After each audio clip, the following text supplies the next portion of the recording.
Tita, sa mga hindi marunong magkamayan, how do you eat with your kamay, with your hands? Get your you place yung Yeah, three right, fingers. yeah. Yeah, and then you use Scoop it to scoop it Tapos, like this, yeah. and then you.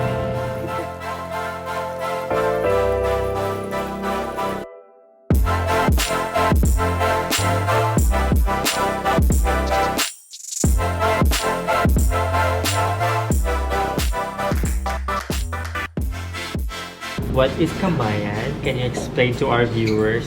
Ano po yung kamayan? What's a kamayan? Oh, Kamayan is the art of eating with your hands. That stemmed from us, from our farming. And we usually eat this when we are way out there in the farm. Because we bring our own food. You know, farmers bring their food to the farm, and then when they're done for the lunch break, they open up their, we call it baon. And they have this, yes, they pack foods, and then they share it. You know, they open the banana leaves, and then we eat it. You know, people eat it, and they're sharing their food to everybody. So very communal. Yes, very communal. It's really very inviting. Or some of the family members too will bring food to the farm, and then that's how, you know, they'll spread the banana leaves, and that's because it's very organic too, right? Because you wrap it, and then you just throw it, bring it back to the house, and then you throw it there. So that's how we started eating kamayan, and also when we go to the beach. Because there's no way that we can have really nice sitting, you know, when you're in the beach. So we eat with our hands, especially when you have fresh fish that is caught for the day, and you know, crabs. Yes, you know, iniihaw doon. You know, sometimes yung mga ceviche, yung kilawin. That's what we do kasi nandun ka na sa beach. You know, so we eat it with our hands.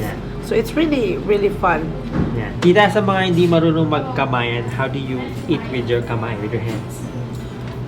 Get your you place yung three fingers. Yeah, and then you use it to scoop it like this, and then you put your rice like this. Ay, marami sa akin. Yeah, and then you push it with your thumb, and then you eat it.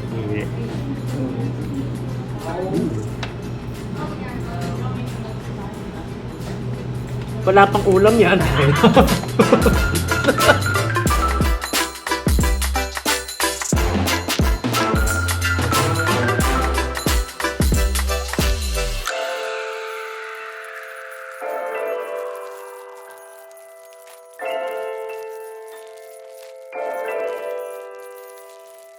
So one hand lang. Kumakain na lang tayo. Yeah, so one so hand only. One right? hand only. One hand only. Tapos ito, these are the different sauces natin. We have our house-made bagoong. Wow, house-made dito sa US? Of course. Wow. Yeah, that's my recipe. Wow. Amoy na amoy. I mean, I like the smell. People hate the smell. I know, it's Filipino food. It's an acquired taste. Ika nga. And our sauce is also house-made. Our sweet chili sauce is also house-made for the lumpia. Oh yeah, I saw her putting it in the little cups earlier. Actually, ito din. House-made, di ba?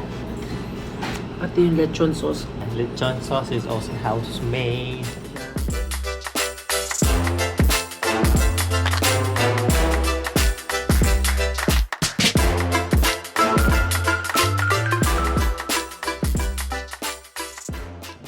Nare-remind kasi ako sa bagoong nung bata ako. Sa labas ng school or merong mga o sa labas ng church, merong magtitinda ng mangga. And then, you know how ang bilis nila mag-gano'n, ano? Babalat nila, ang bilis. Tapos, meron silang bagong, tatlong klase pa. May sweet, may spicy, merong, di ba, yung maalat lang.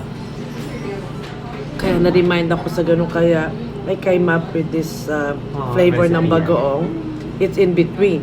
You know, I made that kasi naalala ko yung dati, no, nasabi ko, wow, ang sarap nun, biro mo isang malaking ganyan. Nasa stick pa, nalagay nila sa stick, no? So, yun ang mga naalala. Yes. Ang galing nila, hindi ko alam paano ginagawa ng bata ako. Sabi ko, basta alam ko lang, masarap kumain. So, yun ang mga memories ko noon sa Philippines. karamihan naman dito, ano yung memories ko sa Philippines, So, actually. the dishes you serve reminds you of home and your childhood. Yes, With especially Lola when Rose. I know, especially when we're catering. Naalala ko lagi is my grandma when, Oh. because we like to have parties Yeah. at home. Don't you have Yeah. like Yeah. your grandma Yeah. too, right?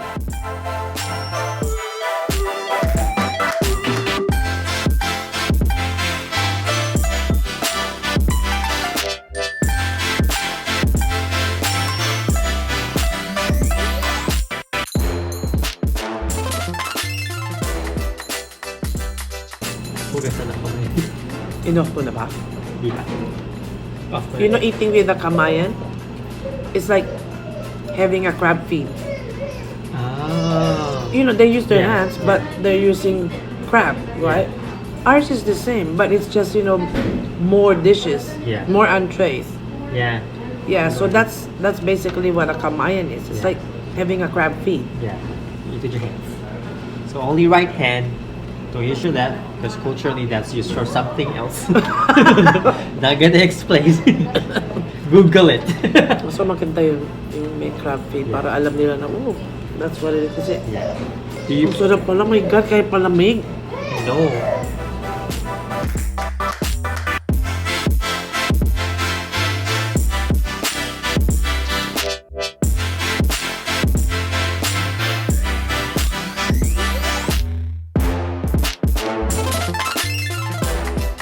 Tita, how did you learn how to cook? Paano kayo natuto magluto ng Filipino food?